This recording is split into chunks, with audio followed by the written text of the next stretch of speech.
L'Opéra des Landes s'achève le 31 juillet.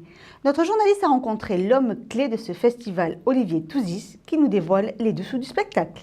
Ouais, je suis très content. Je crois que tous les ans, je dis que c'est notre plus beau spectacle. Je le dis encore cette année. Cette année, particulièrement, il y a toujours une très bonne ambiance chez nous. On s'entend très très bien avec les solistes, avec les chœurs. Ça marche toujours très très bien. C'est pour ça qu'on réussit. Mais enfin, qu'on y arrive. Mais cette année particulièrement, il y avait sur le plateau, pendant les répétitions scéniques et après les répétitions d'orchestre, et il y avait entre les solistes et le chef et moi, quelque chose, et le décorateur, de particulier qui s'est passé. C'est vraiment particulier, ils ont vraiment été extraordinaires, ils sont extraordinaires. En fait, c'est une adhésion à un projet, tout ça. Que ce soit le chef, que ce soit moi-même, bien sûr, le premier. Que ce soit les solistes, les chœurs, les techniciens. S'il n'y a pas cette adhésion à un projet, l'envie de bien faire de tout le monde, l'envie de faire un projet ensemble, on n'y arrive pas, ce n'est pas possible. Donc pour nous, c'est une compagnie qui fonctionne autour de la volonté du bonheur de faire nos opéras ensemble. J'avais beaucoup le trac de rencontrer des jeunes chanteurs, de travailler avec des jeunes chanteurs qui ont travaillé dans des grandes maisons, pour la plupart. Et il faut savoir que ces gens-là qui viennent travailler ici pour des conditions financières très précaires, ils chantent dans des grandes maisons pour 10 fois plus la soirée. Et c'est par connaissance, par amitié, parce que les projets les intéressent. Je ne fais pas d'audition fleuve, je préfère rencontrer les gens. Donc je vais à Lyon, je vais à Paris, je vais à Bordeaux pour écouter des gens comme à Toulouse, qu'on me conseille. Alors je les engage pas. Et c'est beaucoup de travail, ça. Tout d'abord, on prépare les rôles chez soi. Et pour les premières répétitions, on arrive déjà préparé. Et après, on se retrouve tous ensemble, tous les personnages. Donc, on fait connaissance entre nous et on commence à répéter, mettre en scène.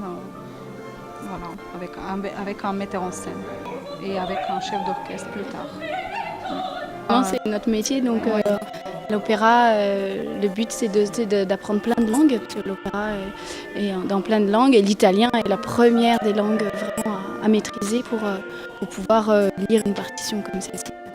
Donc on a appris l'italien, je sais pas. Oui, voilà. Au conservatoire, on a fait les études pour ça aussi un peu. Voilà. Ouais, c'est physique, oui. Très physique. Très physique. Il faut trouver un moyen d'être confortable pour pouvoir projeter le son pareil que quand on est debout. C'est comme les sportifs. Oui, en fait. exactement. C'est du sport là. On a toujours eu des musiciens professionnels. Les solistes et musiciens et techniciens sont toujours professionnels chez nous depuis le début. Le chef d'abord il est chef assistant à l'Opéra de Lyon. Et il est également il était chef invité permanent de l'orchestre de Bayonne. Peut-être il le redeviendra. Donc voilà, c'est quelqu'un qui en même temps travaille dans des grandes maisons et qui a à cœur de faire vivre la musique en général et l'opéra en particulier dans les endroits où c'est plus difficile de le faire vivre. Le décor, c'est Christophe Siol qui a fait ça. Enfin, il a été payé pas grand-chose pour faire ça. Il a fait les décors de Carmen, de la Bohème et de l'opéra pour enfants, l'opéra réparé. Alors les bénévoles ont aidé. Les derniers jours, ils ont planté des clous. Il n'y a pas de clous dans le théâtre, mais bon, ils ont vissé. Voilà, sinon on n'y serait pas arrivé. Et on arrive en fin de festival très heureux, mais quand même un petit peu épuisé. Disons, l'association et moi, on se sent un petit peu seul, quelquefois. Bien sûr, on a des subventions, mais le rendu artistique par rapport aux subventions qu'on a, je crois, est tout à fait exceptionnel. On a des conversations avec la communauté de communes, avec la ville de Souston, avec le conseil général, pour trouver une solution, pour voir si on peut continuer. On aurait vraiment besoin d'un employé à l'année, employé qui ferait beaucoup de choses et qui nous allégerait, parce que de toute façon, dans ces conditions-là, on ne continuera pas. C'est beaucoup trop lourd. Malgré les difficultés rencontrées, l'Opéra des Landes est un projet qui a su s'imposer par sa qualité et qui, on l'espère, perdurera.